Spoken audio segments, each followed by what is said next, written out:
many experiences in my life, but I can tell you the trip to Palestine was probably the most confronting experience I've had in my life. It came after 10 years of listening to stories by the wonderful Wendy Turner, looking at photographs that she would share with me.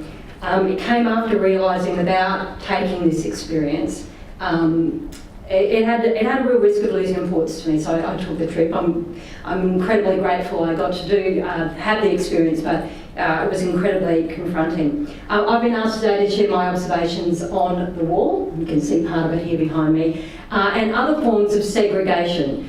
So the walls you don't see, but absolutely exist.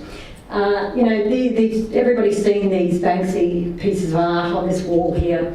It's a wall that's widely known throughout the world. Again, it's pretty compelling. Raises a fair few emotions when you're standing in front of it, dwarfs you, and tells a lot of stories as you walk along and have a look at the artwork. But this wall is more than just a canvas, of course, more than just a canvas. It's a barrier. It's an absolute barrier to everything, to health, to education, to work, to employment. It's one of many walls. So as you fly into Tel Aviv and you take your taxi from the airport to your hotel in Jerusalem, you can't help but look out the window and see the wall that you travel alongside. That is the wall that breaks between between where you're going and where you've just come from. It just dwarfs you everywhere you go along. One wall that I want to talk about that did dwarf us is we were in our minivan and we were driving through where once people lived, obviously, and we came down a street. You could tell by the signs that there used to be a mechanic and a restaurant and a furniture store. There's rubble everywhere, it's quite lifeless. There's a dog sort of scavenging around. Getting out, you get in front of this wall. Again, you can look to your left and look to your right. As far as you can see, there's just a wall with nothing on the other side that you can possibly see. As we got out of the van, there were a couple walking along. I remember saying to the couple, what used to be here? What can't we see that used to be here? They were just devoid of any emotion, any life. They just said, that's where we used to eat. We used to buy our TVs there. These people, the Palestinian people just are now, they just walk along these areas where once life was. Another wall that you won't see though is after going through a checkpoint, we took a drive out to West Jerusalem, I believe it was. We're travelling along this road, beautiful bitumen road. It's a road that you'd be envious of in many electorates in Australia. I know I'd be envious of. Beautiful bitumen road, cars with Israeli number plates on. Driving up to this area that looked like a Westfields. Beautiful green areas where beautiful homes. And again, you took a look out of the window out of the left-hand side, and there's a track.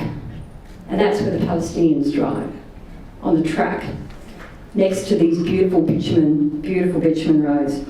Another wall that you didn't see but existed was the one with the farms. Claire spoke about them before. We're standing at a farm with a grape farmer. No water, no electricity to keep his produce cool.